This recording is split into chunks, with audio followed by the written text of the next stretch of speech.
오늘 말씀은 에스겔 1장 15절부터 21절까지의 말씀입니다.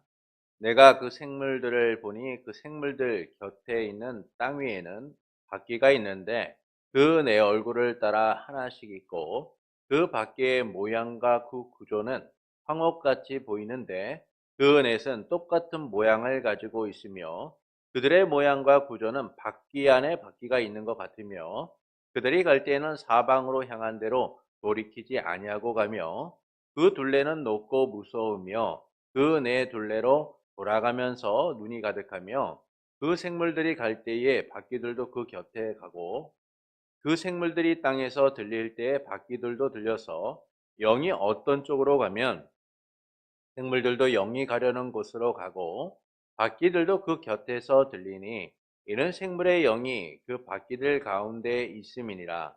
그들이 가면 이들도 가고 그들이 서면 이들도 서고 그들이 땅에서 들릴 때에는 이들도 그 곁에서 들리니 이는 생물의 영이 그 바퀴들 가운데 있음이더라. 아멘.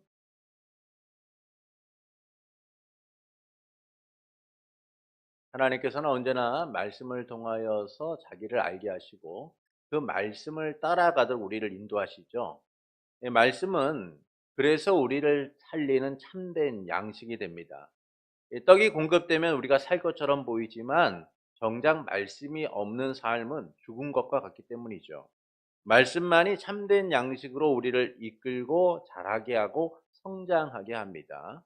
그러므로 세상의 필요만을 갈망하는 이 시대 속에서 말씀을 소망하고 말씀대로 살고자 힘쓰는 성도 여러분을 예수님의 이름으로 축복합니다.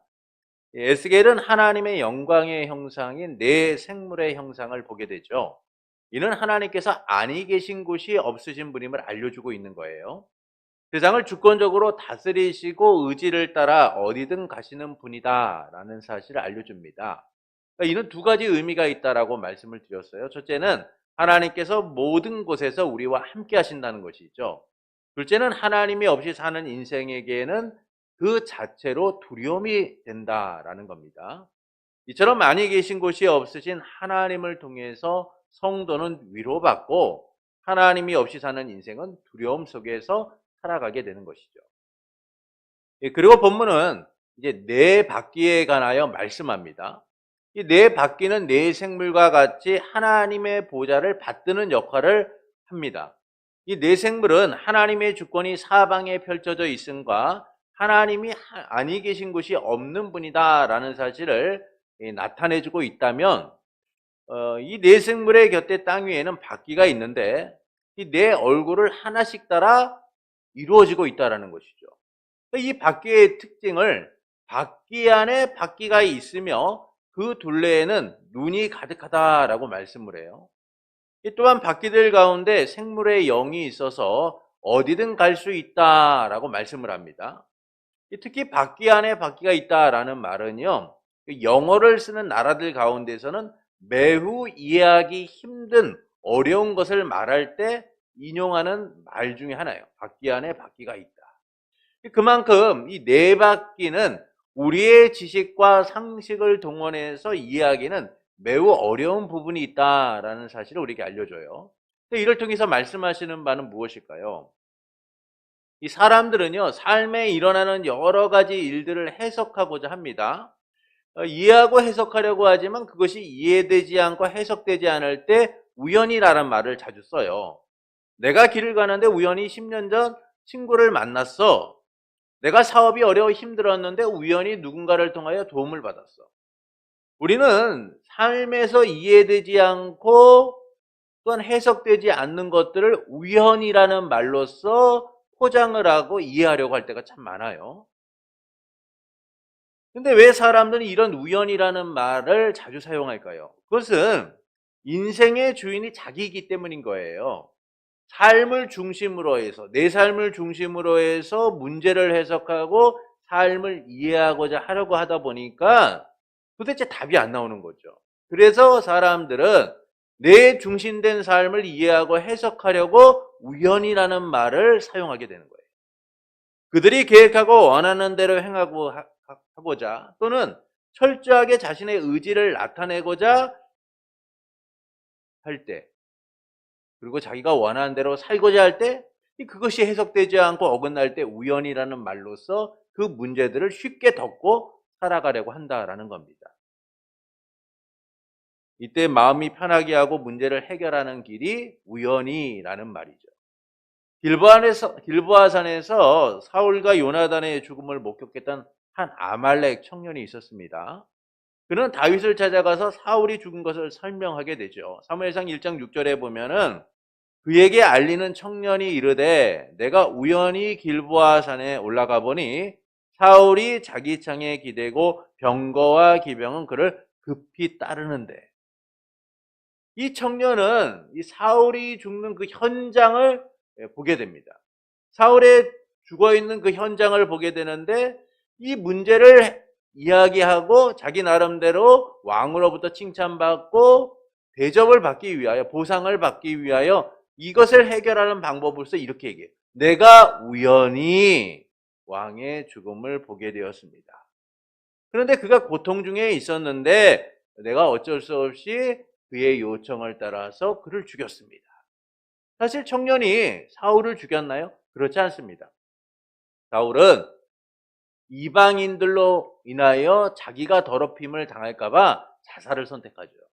그런데 청년은 다윗 왕으로부터 보상받기 위하여 그 문제를 우연히라는 말로서 포장하게 돼요. 이 때문에 오히려 그는 보상을 받지 못하고 오히려 하나님이 세우신 왕을 죽였다라는 이유로 죽임을 당하게 되죠. 우리는 어떤 일에 있어서 설명하기 힘들 때 이처럼 우연히라는 말을 이용합니다.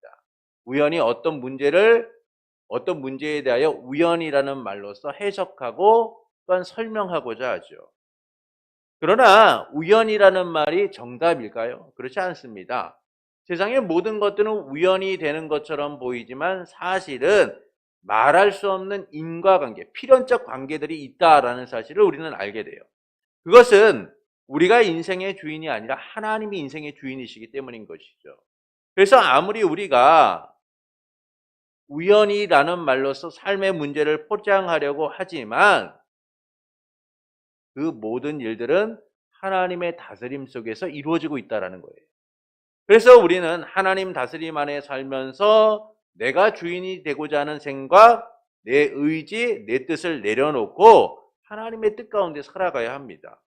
습관처럼 하나님의 역사를 보기보다 내가 만들어가기를 원하고 내가 원하는 대로 해석하려고 해서는 안 된다는 것이죠.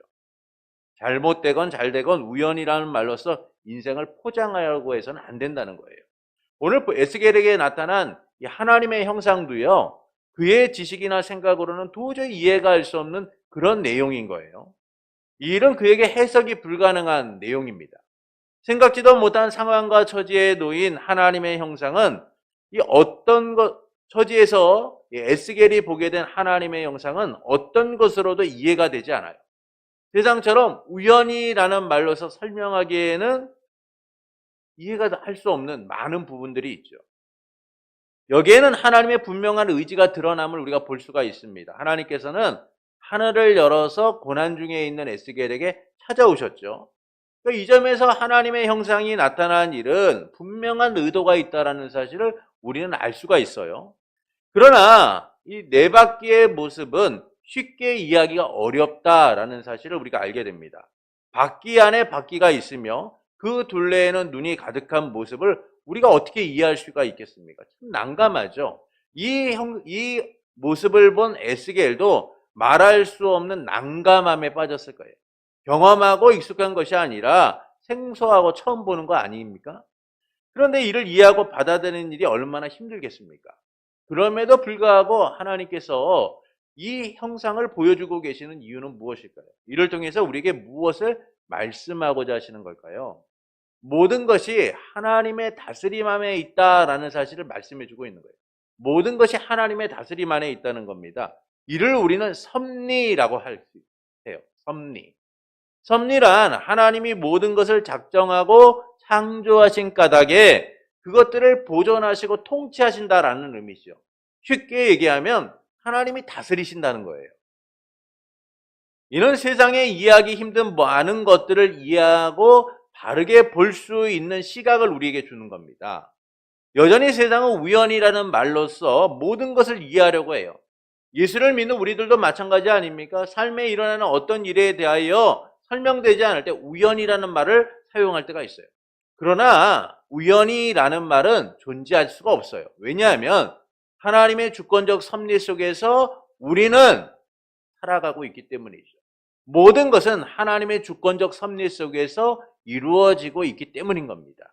그래서 우연이라는 말은 존재할 수가 없는 거예요.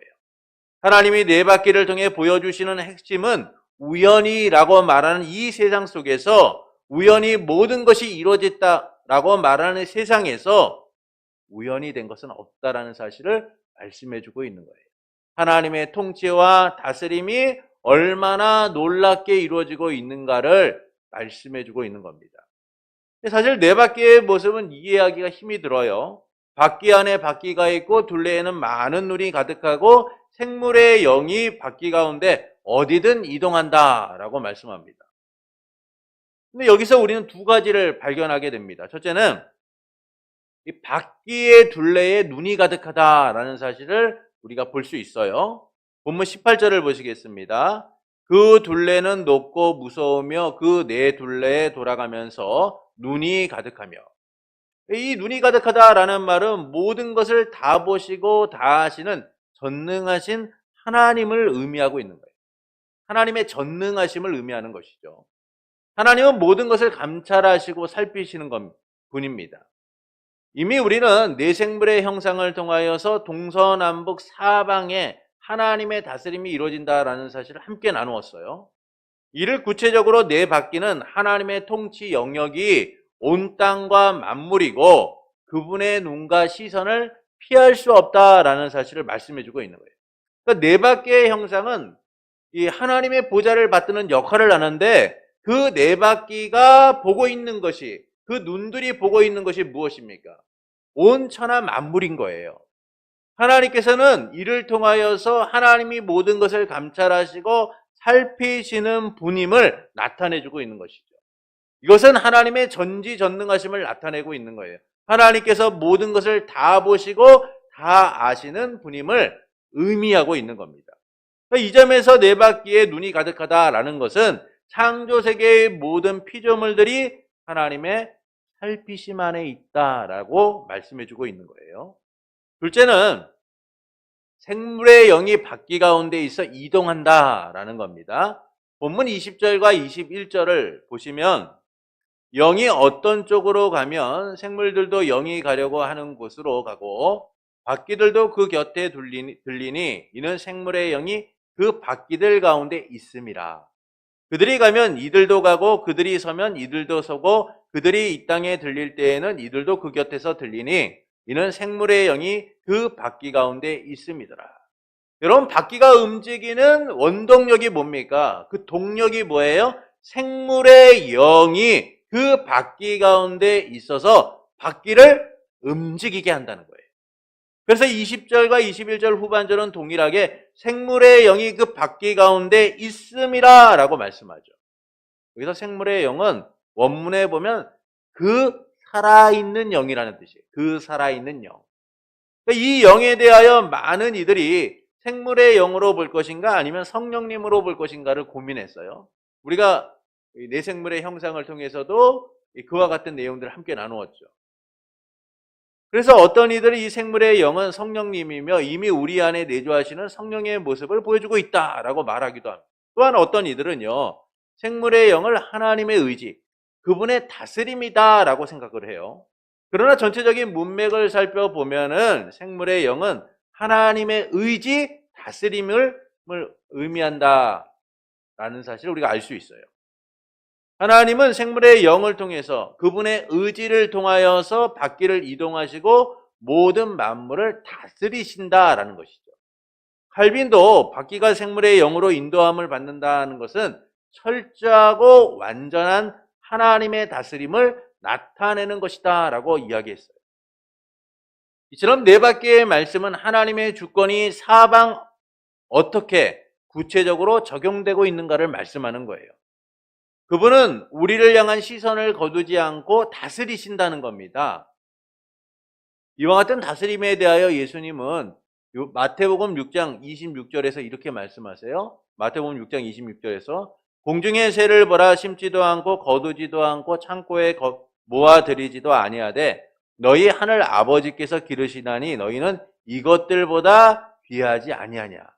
하나님께서의 다스림이 뭡니까? 하나님께서 다스리심은 세상의 모든 피조물들에 대한 관심과 사랑으로서 다스린다는 거예요. 공중의 새를 보아라 라고 말씀하시는 거죠. 또한 마태복음 10장 29절부터 31절에서는 이렇게 말씀합니다. 참새 2마리가 한 아스리온에 팔리지 않느냐. 그러나 너희 아버지께서 허락하지 아니하시면 그 하나도 땅에 떨어지지 아니하리라. 너희에게는 머리털까지 다 사신 바 되었나니 두려워하지 말라. 너희는 많은 참새보다 귀하니라. 여러분, 하나님의 다스리심은요, 제한적이거나 한정되어 있는 게 아니에요. 하나님의 다스리심은요, 온 우주 만물, 법칙과 질서와 모든 피조물들을 다 다스리시고 있음을 우리는 알게 돼요. 새의 떨어짐조차도 하나님의 주권적 섭리 가운데 있다라는 것이죠. 하물며 하나님이 택하신 우리를 하나님이 어떻게 다스리시겠냐라고 말씀해요. 이처럼 하나님은 모든 피조물을 보존하시고 통치하시는 분이에요. 세상의 모든 사람도 동물도 식물도 하늘의 해와 달과 별도 바다의 물고기도 바람도 구름도 비도 하나님의 주권적 다스림 속에 있는 겁니다. 이처럼 하나님은 세상의 모든 것들을 그분의 의지대로 뜻대로 다스리신다는 것이죠. 이 다스림이 귀한 것은 하나님이 택하신 우리도 그분의 특별한 섭리 속에서 간섭과 통치 가운데 살아가고 있기 때문이에요. 이를 예수님은 이렇게 말씀하시죠. 이것들보다 귀하지 아니하냐. 우리가 세상의 어떤 것들보다 귀한 존재라는 거예요. 왜냐하면 하나님이 택하신 족속이고 하나님이 백성 삼고 자녀 삼은 자들이기 때문이죠. 그러니까 이 모든 일들이 하나님의 은혜로부터 온다라는 겁니다. 그래서 우리는 특별한 거예요. 우리는 존귀한 겁니다. 우리는 소중한 거예요. 하나님의 각별한 사랑을 받고 그분의 다스림을 받고 있기 때문인 것이죠.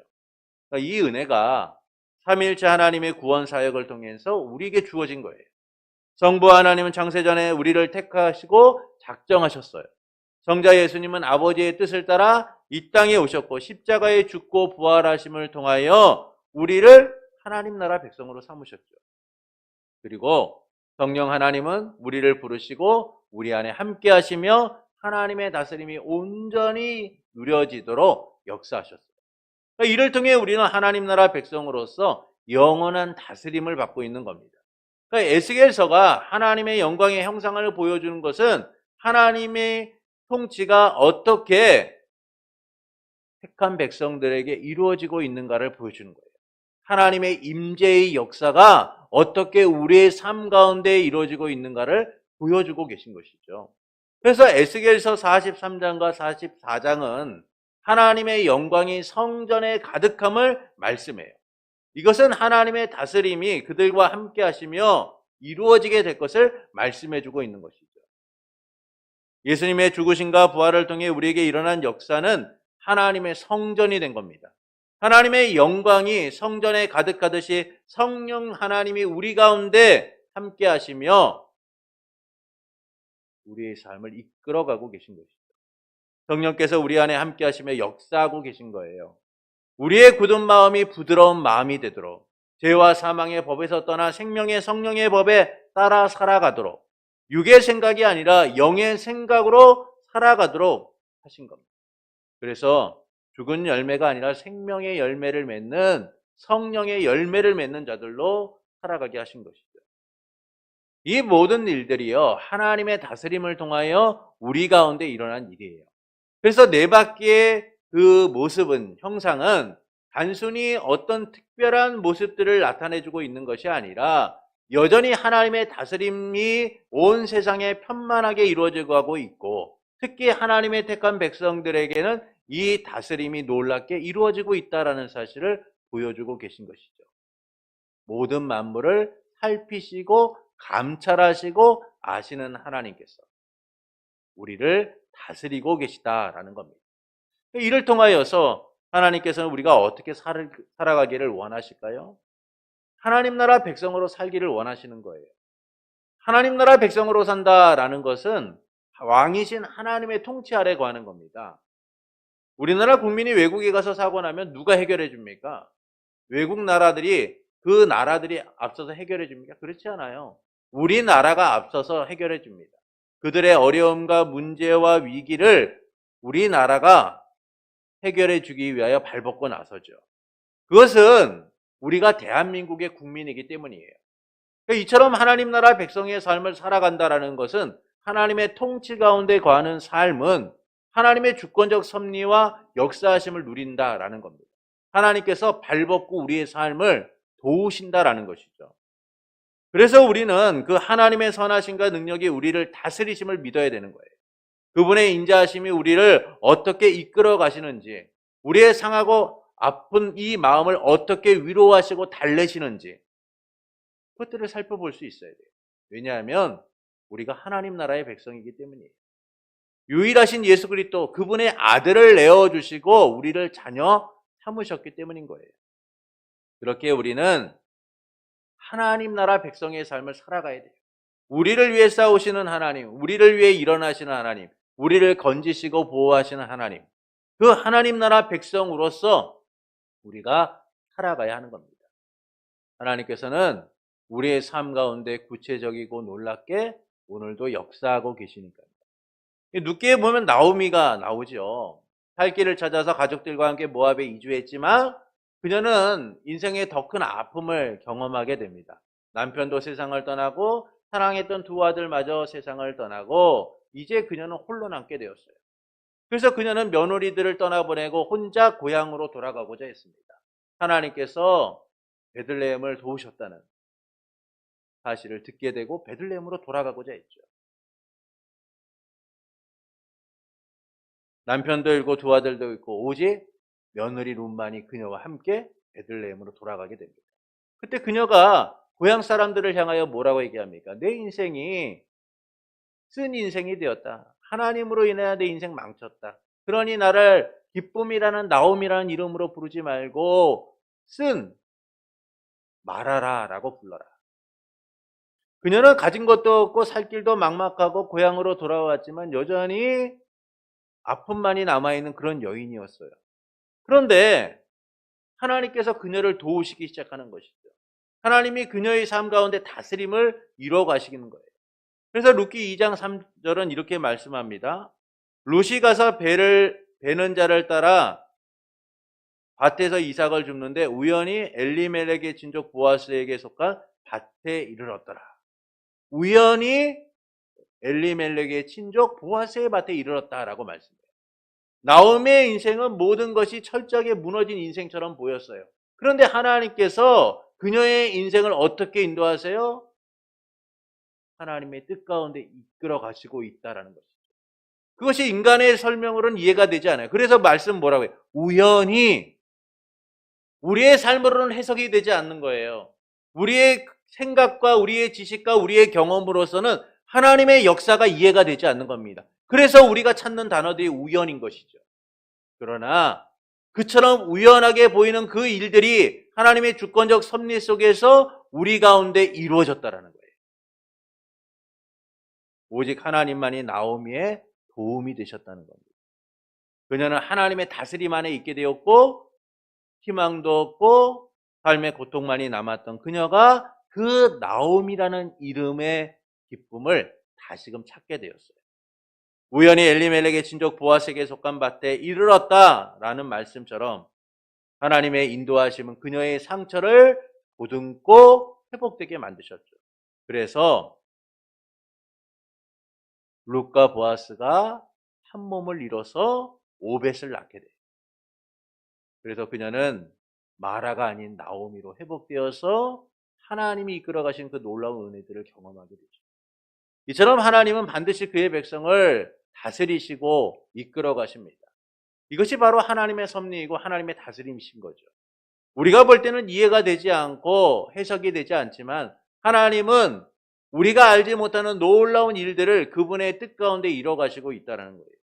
그래서 우리는 하나님 나라 백성으로 살아가야 되는 겁니다. 하나님의 통치를 인정하고 하나님의 뜻 가운데 살아갈 수 있어야 돼요. 이를 위해서 하나님의 왕되심을 인정하고 자신을 부인해야 되는 거예요. 자기를 부인하지 못하면요, 내 자신이 왕이 된 삶을 살아가는 거예요. 내가 중심이 되고 내가 원하는 대로 내가 뜻하는 대로 살아가게 되는 겁니다. 여러분, 인간의 죄가 어디로부터 온 것입니까? 바로 하나님의 왕되심을 인정하지 않았기 때문입니다. 오늘 이 땅을 살아가는 우리도 하나님의 왕되심을 인정하지 않고 내 뜻대로 내가 원하는 대로 살아가기 때문에 끊임없이 넘어지고 끊임없이 죄와 가까워지고 죄의 길을 따라 살아가게 되는 것이죠. 예수님은 마가복음 8장 34절에서 무리와 제자들을 불러서 이렇게 말씀합니다. 누구든지 나를 따라오려거든 자기를 부인하고 자기의 십자가를 지고 나를 따를 것이니라. 여러분, 주님을 따라가는 길, 주의 백성으로 살아가는 길은요, 다른 게 있는 게 아니에요. 우리가 세상적으로 성공하고 많은 것을 갖고 있고 무언가 대단한 것을 소유해야만 얻어지는 게 아니에요. 오직 나를 부인하고 주님을 따라가는 거예요. 하나님의 백성임을 드러내는 것이죠. 하나님의 주권적 통치를 인정하고 살아가는 거예요. 사사기서에는 많은 이스라엘 백성의 제약이 나옵니다. 스스로 왕이 되고자 했던 이들, 하나님의 백성으로 살지 않는 이들, 하나님께 반역하는 이들, 우상 숭배와 온갖 제약으로 가득했던 이들, 말할 수 없는 많은 이들이 나오죠. 그런데 그들의 공통점이 뭡니까? 자기의 소견에 옳은 대로 행했다는 거예요. 하나님의 주권적 통치를 인정하지 않고 왕되심을 인정하지 않고 하나님의 백성임에도 불구하고 자기들 마음대로 살았다는 겁니다. 이처럼 내가 중심이 되면요, 하나님 나라 백성으로 살지 못하게 됩니다.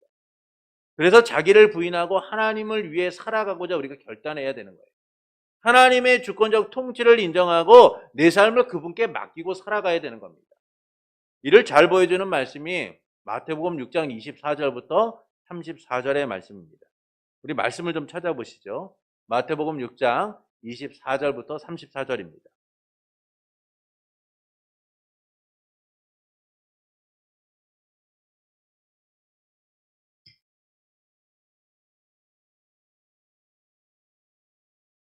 마태복음 6장 24절부터 34절입니다. 함께 읽겠습니다. 한 사람이 두 주인을 섬기지 못할 것이니 혹 이를 미워하고 저를 사랑하거나 혹 이를 중히 여기고 저를 경히 여김이라. 너희가 하나님과 재물을 겸하여 섬기지 못하느니라. 그러므로 내가 너희에게 이르노니 몸을 위하여 무엇을 먹을까 무엇을 마실까 몸을 위하여 무엇을 입을까 염려하지 말라. 목숨이 음식보다 중하지 아니하며 몸이 의복보다 중하지 아니하냐. 공중의 새를 보라. 심지도 않고 거두지도 않고 창고에 모아들이지도 아니하되 너희 하늘 아버지께서 기르시나니 너희는 이것들보다 귀하지 아니하냐. 너희 중에 누가 염려함으로 그 길을 한 자라도 더할 수 있겠느냐. 또 너희가 어찌 의복을 위하여 염려하느냐. 들의 백합화가 어떻게 자라는가 생각하여 보라. 수고도 아니하고 길쌈도 아니하느니라. 그러나 내가 너희에게 말하노니 솔로몬의 모든 영광으로도 입은 것이 이 꽃 하나만 갖지 못하였느니라. 오늘 있다가 내일 아궁이에 던져지는 들불도 하나님이 이렇게 입히시거든 하물며 너희일까 보냐. 믿음이 작은 자들아. 그러므로 염려하여 이르기를 무엇을 먹을까 무엇을 마실까 무엇을 입을까 하지 말라. 이는 다 이방인이 구하는 것이라. 너희 하늘 아버지께서 이 모든 것이 너희에게 있어야 할 줄을 아시느니라. 그런즉 너희는 먼저 그의 나라와 그의 의를 구하라. 그리하면 이 모든 것을 너희에게 더하시리라. 그러므로 내일 일을 위하여 염려하지 말라. 내일 일은 내일 염려할 것이요 한날의 괴로움은 그날의 족하니라. 이 말씀은 하나님 나라 백성의 삶이 어때야 하는가를 잘 보여주는 말씀이죠. 세상처럼 목숨을 위하여 무엇을 먹을까 무엇을 마실까 몸을 위하여 무엇을 입을까 걱정하지 말라는 거예요.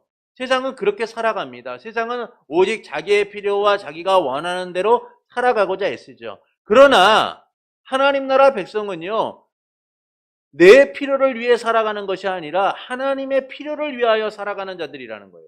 그래서 말씀이 뭐라고 합니까? 하나님의 나라와 그의 의를 위하여 살아라 라고 말씀하죠.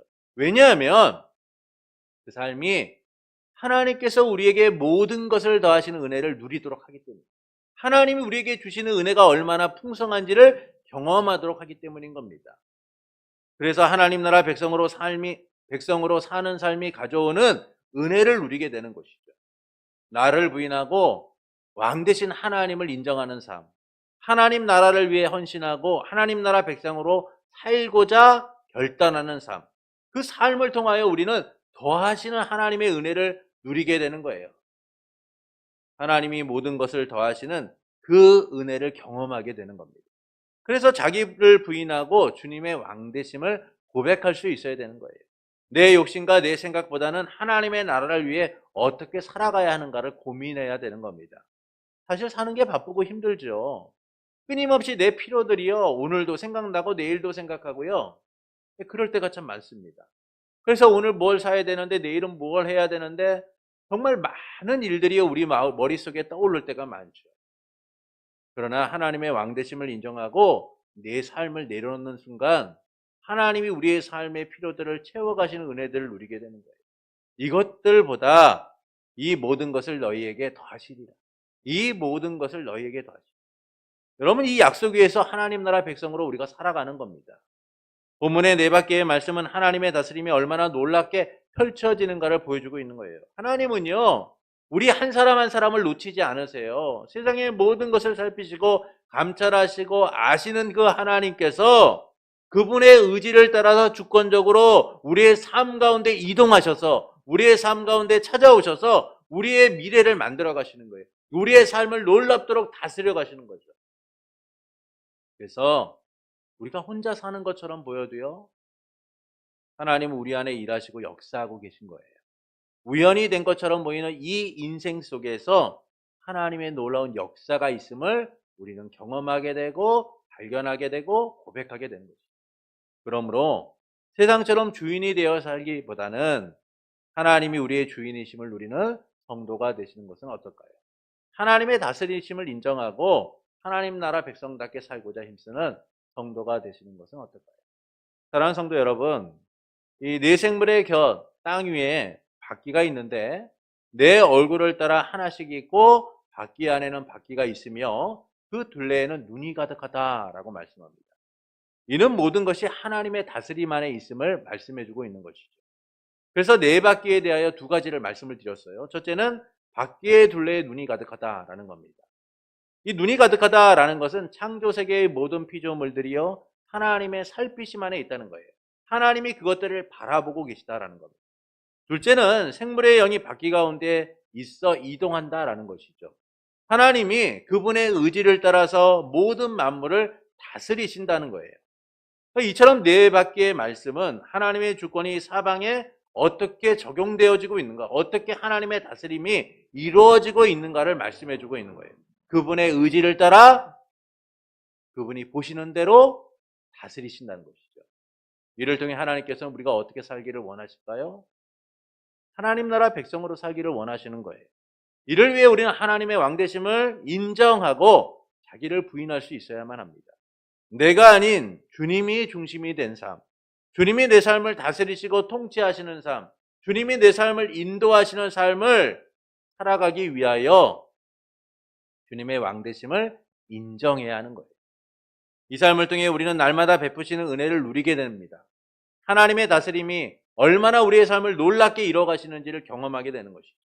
불안하고 나를 내려놓으면 안 될 것 같아도 하나님의 다스리심을 믿고 내려놓으면 더하시는 은혜를 경험하게 됩니다.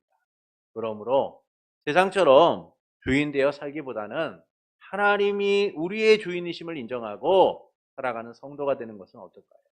하나님의 다스리심을 인정하고 하나님 나라 백성답게 살고자 힘쓰는 성도가 되시는 것은 어떨까요? 그때 왕 되신 주님의 통치가 사막 같은 우리의 인생에 오아시스를 또 나타남을 경험하게 되는 거예요. 광야 같은 우리의 인생에 샘물이 넘치는 은혜를 누리게 되는 겁니다. 시든꽃과 같은 인생에 생기가 넘치는 은혜들로 채워지게 되는 것이죠. 하나님의 다스리심이 주는 그 삶이 얼마나 복된지를 경험하게 될 겁니다. 그러므로 하나님의 다스리심을 믿고 맡기며 살기 원하는 성도 여러분에게 언제나 우리와 함께 하시며 우리의 삶을 주관하시고 다스리시는 삼위일체 하나님으로 인하여 모든 것을 더하시는 은혜가 충만하기를 예수님의 이름으로 축원합니다.